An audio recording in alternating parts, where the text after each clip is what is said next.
अस्सलामु अलैकुम। वो न्यूज़ में मैं हूँ जवाद कमाल और मैं हूँ सहर फातिमा। हेडलाइंस आप जान चुके हैं, बुलेटिन का बाकायदा आगाज करेंगे। सिक्योरिटी फोर्सेस का खैबर पख्तूनख्वा के मुख्तलिफ इलाकों में ऑपरेशन सामने आया है। 3 मुख्तलिफ कार्रवाइयों में 22 खारजियों को जहन्नुम वासिल कर दिया गया। दहशतगर्दों से लड़ते हुए पाक फौज के 6 बहादुर जवान शहादत के अजीम मर्तबे पर फाइज हुए। कार्रवाइयाँ सूबे के मुख्तलिफ मकामात पर की गई हैं। इलाके में क्लियरेंस ऑपरेशन जारी है। फितना अल खवारिज की सरकोबी के लिए पाक फौज पर अज़्म। खैबर पख्तूनख्वा में ताबड़तोड़ कार्रवाइयाँ, खारजियों के मंसूबे खाक में मिला दिए। ISPR के मुताबिक खैबर पख्तूनख्वा के मुख्तलिफ इलाकों में सिक्योरिटी फोर्सेज ने 3 कार्रवाइयाँ की। बड़े ऑपरेशन के बाद 22 खारजी दहशतगर्दों को हलाक कर दिया। दहशतगर्दों से बहादुरी से लड़ते हुए 6 फौजी जवान जाम शहादत नोश कर गए। 6 और 7 दिसंबर की दरमियानी शब खैबर पख्तूनख्वा में 3 मुख्तलिफ ऑपरेशंस किए गए। जिला टांग के इलाके गुल इमाम में इंटेलिजेंस की बुनियाद पर ऑपरेशन किया गया। फोर्सेस की मौसर कार्रवाई के नतीजे में 9 खारजी मारे गए जबकि 6 जख्मी हुए। शुमाली वजीरिस्तान में दूसरी कार्रवाई में 10 खारजी दहशतगर्दों को हलाक कर दिया गया। हर डिस्ट्रिक्ट में सिक्योरिटी फोर्सेस ने खारजियों का चौकी पर हमला नाकाम बना दिया। दहशतगर्दों को जहन्नुम वासिल कर दिया। खारजियों से लड़ते हुए पाक फौज के जवानों ने दिफाए वतन के लिए जानें कुर्बान कर दी। खैबर पख्तूनख्वा के 3 इलाकों में दहशतगर्दों से लड़ते हुए 6 जवान शहीद हो गए। वतन अजीज पर जान निछावर करने वालों को कौम का सलाम। फौजी जवानों ने शहादतें दे दी। जवानों ने खैबर पख्तूनख्वा के मुख्तलिफ अजला में दहशतगर्दों से मुकाबला किया। शहीद होने वालों में नायब सूबेदार मोहम्मद खालिद शहीद भी थे, जिनका ताल्लुक जिला कोहाट से है और उम्र 39 साल थी। उन्होंने 22 साल तक दिफाए वतन का मुकद्दस फरीजा सरअंजाम दिया। 35 साल हवलदार जदीद अली शहीद का ताल्लुक जिला औरंगजेई से है, जिन्होंने 17 साल से जायद पाक फौज में गुजारे। 28 साल लांस नाइक विलायत हुसैन शहीद जिला कुरम के रिहायशी थे। उन्होंने 9 साल तक वतन अजीज की हिफाजत की। 30 साल लांस नाइक सफ्तुल्लाह शहीद का ताल्लुक खैबर से था। 27 साल लांस नाइक शहीद रहमान शहीद का ताल्लुक कुर्रम से है। शहीद ने 8 साल तक वतन अजीज का दिफा किया। शहदा में 27 साल सिपाही निजामुद्दीन भी शामिल हैं, जिनका ताल्लुक जनूबी वजीरिस्तान से था। उन्होंने 5 साल पाक फौज में गुजारे।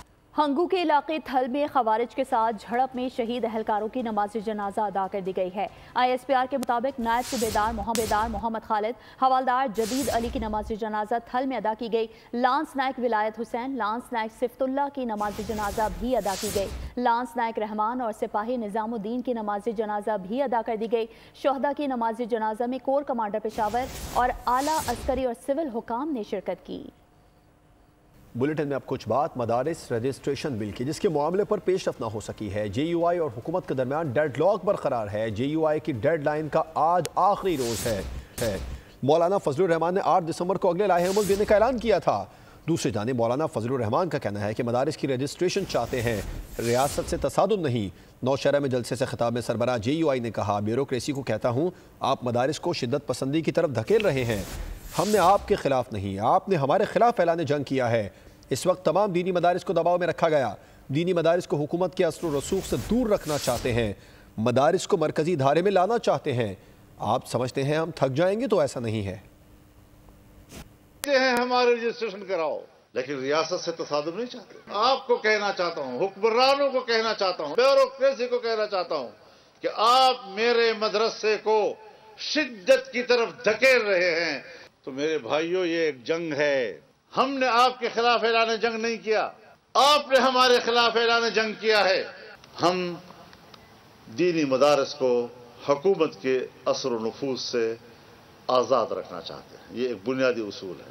अब तक जो दीनी मदारस आपके हाथ में आए हैं, आपने वहां की दीनी इल्म का खात्मा कर दिया है। और आप समझते हैं हम थक जाएंगे, और तुमने ये सबक नहीं पढ़ा, ये सबक हमने पढ़ा है।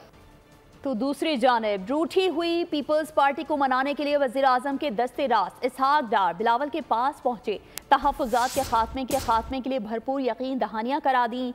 बिलावल ने भी हुकूमत को एक और मौका दे दिया। ज़राए के मुताबिक बिलावल भुट्टो का कहना था कि इसहाक डार का रवैया मसालेहाना था। हुकूमत पीपल्स पार्टी के तहफ़्फ़ुज़ात और शिकायत फौरी दूर करे, उन पर अपनी जमात का शदीद दबाव है। पीपल्स पार्टी और हुकूमत में दूरियां खत्म कराने का मिशन। नायब वजीर आजम इसहाक डार और बिलावल भुट्टो के दरमियान मुलाकात की अंदरूनी कहानी मंजर आम पर आ गई। ذرائع کے مطابق بلاول بھٹو سے ملاقات میں اسحاق ڈار کا رویہ معذرت خواہانہ تھا۔ اسحاق ڈار نے بلاول بھٹو کو ایک بار پھر تحفظات دور کرنے کی یقین دہانی کرائی۔ اسحاق ڈار نے کوارڈینیشن کمیٹیوں کی جلد ملاقات کا بھی یقین دلایا۔ اسحاق ڈار کے اصرار پر بلاول بھٹو نے ایک اور موقع دینے پر آمادگی ظاہر کر دی۔ ذرائع کے مطابق بلاول بھٹو نے کھری بات کرتے ہوئے کہا کہ حکومت پیپلز پارٹی کے صبر کا مزید امتحان نہ لے۔ حکومت پیپلز پارٹی کے تحفظات اور شکایات فوری دور کرے۔ مجھ پر اپنی جماعت کا شدید دباؤ ہے۔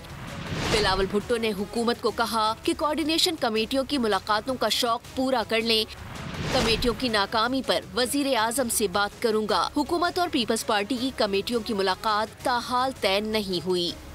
پاکستان معاشی ترقی میں بہت پیچھے ہے، خرابی کے ذمہ دار ہم سب ہیں۔ فواد حسن فواد کی بول نیوز کے پروگرام تبدیلی میں گفتگو۔ کہا سیاستدان بیوروکریسی سے زیادہ کرپٹ ہیں، کسی کے احساس سے اصل مالیت کے عکاس نہیں ہے۔ پاکستان میں انصاف کا نظام ناکام ہے۔ میں کہتا ہوں آپریشنل لیول پہ بھی بہت کرپشن ہے۔ یہ بات دیکھیں، ہم لوگوں نے یہ ایک وتیرہ بنا لیا کہ ہم یہ کہتے ہیں کہ ہائی لیول پہ کرپشن۔ میں سمجھتا ہوں پاکستان میں آپریشنل لیول پہ جتنی کرپشن ہے اتنی شاید ہائی لیول کا والیوم زیادہ ہوتا ہے، کیونکہ ایک فیصلے سے ہزاروں سینکڑوں ارب کا فرق پڑ سکتا ہے۔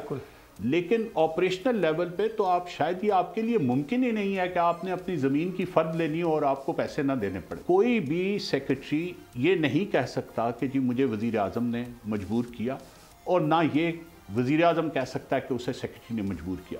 بدقسمتی یہ ہے کہ پاکستانی تاریخ یہ کہتی ہے، اور میں دکھ سے یہ کہتا ہوں، خوشی سے نہیں کہتا، میں دکھ سے یہ کہتا ہوں کہ سیاستدان زیادہ کرپٹ۔ بیوروکریسی کا یہ اختیار ہی نہیں ہے کہ وہ اس سے انکار کرے۔ یہ کام تو پچھلے 50 سال سے چل رہا ہے۔ آپ کو اپنے اثاثے ڈکلیئر کرنے ہوتے ہیں۔ بات یہ ہو رہی ہے کہ لوگ یہ نہیں کرتے اور حکومت ان سے یہ کرائے۔ اب اس کے لیے حکومت کے پاس وہ اخلاقی جواز ہونا چاہیے۔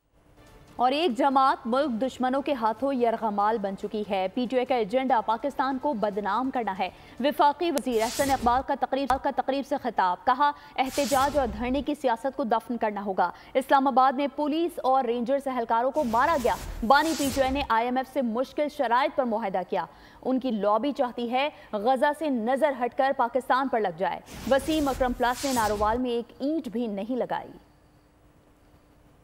پاکستان کے دشمنوں کے ہاتھوں میں یرغمال بن چکی ہے، اور آج پاکستان کے دشمن اس سے صرف پاکستان کی ریاست کو بدنام کرنے کا کام لے رہے ہیں۔ اسلام آباد میں تو تم نے پولیس والوں کو مارا، تم نے رینجرز کو مارا، تو ہم نے اس ملک کو ان مشکل فیصلوں کے ذریعے جو عمران خان نے آئی ایم ایف کے ساتھ طے کیے تھے، آئی ایم ایف کے ساتھ معاہدہ عمران خان کر کے گیا تھا، اس معاہدے پر ہمیں عمل کرنا پڑا چونکہ اس نے اس پر عمل نہیں کیا تھا۔ جو ان کے پیچھے ان کے اسرائیل کی لابی ہے، وہ چاہتی ہے کہ ان کے ذریعے دنیا کی توجہ غزہ سے ہٹ جائے اور پاکستان کی طرف چلی جائے۔ وسیم اکرم پلس تھا پنجاب کے اندر، بتاؤ نارووال کے اندر کون سی اینٹ لگائی تم نے؟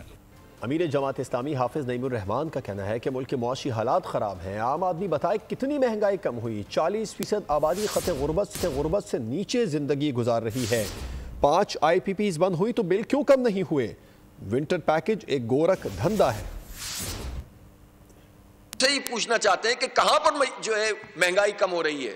ہر چیز کی قیمت بڑھ رہی ہے، اور مہنگائی اگر کم ہو رہی ہے تو ان کے بیانات میں کم ہو رہی ہے۔ 40% لوگ خط غربت گزار رہے ہیں یہاں، یہ کہتے ہیں مہنگائی ختم ہو گئی۔ 10 کروڑ انسان بنتے ہیں یہ 25 میں سے، اور پھر سے ان کا وہ سروائیول کی جنگ لڑ رہے ہیں اپنی۔ چند لوگ ہیں بس طاقتور، وہی فیصلے کرتے ہیں ہمارے۔ جب ہم نے دیکھا کہ 5 آئی پی پیز بند ہو گئی، جب ہم نے دیکھا کہ اس کا کچھ نہ کچھ ریفلیکشن، چاہے انہوں نے محدود طریقے سے کیا لیکن کیا، جب ہم نے دیکھا کہ مزید 18 سے بات چل رہی ہے، پھر 8 سے چل رہی ہے، تو ہم تو اس وقت ہوتے نا جب ہم خاموشی سے بیٹھ جاتے۔ چلتے ہو تو یورپ چلیے، باکمان لوگوں کی لاجواب سروس کا جلد آغاز۔ قومی ایئر لائن نے 10 جنوری سے یورپ آپریشن بحال کرنے کا اعلان کر دیا۔ پہلی پرواز اسلام آباد سے پیرس روانہ ہوگی۔ PIA का यूरोप के लिए परवाजें बहाल करने का ऐलान, हजारों मुसाफिरों के देरीना ख्वाहिश पूरी हो गई। PIA ने 10 जनवरी से पेरिस के लिए परवाजें चलाने की तैयारी कर ली। परवाज PK 719 10 जनवरी को सुबह 11 बजे इस्लामाबाद से पेरिस के लिए रवाना होगी। फ्रांस के सिविल एविएशन हुक्काम को स्लॉट की मंजूरी के लिए दरखास्त दे दी गई। पहले मरहले में कौमी एयरलाइन पेरिस के लिए हफ्तावार एक परवाज चलाएगी। यूरोपीय एविएशन अथॉरिटी ने 4 बरस कबल PIA ऑपरेशन पर पाबंदी लगाई थी। सिंध में MBBS और BDS के दाखिलों के सिलसिले में दोबारा MD कैट टेस्ट आज होगा। टेस्ट IBA सक्खर के तहत लिया जाएगा। तमाम तैयारियां मुकम्मल कर ली गई हैं। टेस्ट मराकज के खिलाफ दफ़ा 144 नाफिज कर दी गई है। मैं सिंध के उन बच्चों से जो कि MD CAT 2024 retake examination Sindh के मुख्तलिफ शहरों में ये टेस्ट का पेपर होने वाला है, कोई पेपर लीक नहीं हो रहा, कोई गलत बात नहीं होगी। जो आप लिख के आएंगे वही मार्क्स आपको दी जाएंगी और आपके एक एक MCQ के दुरुस्तगी या गलत होने की एक एक मार्क की जिम्मेदारी मैं उठाता हूँ। टेस्ट मराकज पर नकल रोकने के लिए सख्त इक़दामात। टेस्ट सेंटर्स के इतराफ दफ़ा 144 नाफिज। Digital device mobile phone purse लाना ममनू करार। टेस्ट मराकज के अतराफ गैर मुताल्लिका अफराद और गाड़ियों की आमदोरफ्त पर भी पाबंदी होगी। सिंध हाई कोर्ट ने MD कैट में मुबैना बेज़ाब्तगियों के खिलाफ दरखास्तों की समाअत के दौरान 4 हफ्तों में टेस्ट दोबारा लेने का हुक्म दिया था। सब्सक्राइब करें और बेल दबाएं ताकि कोई खबर रह न जाए।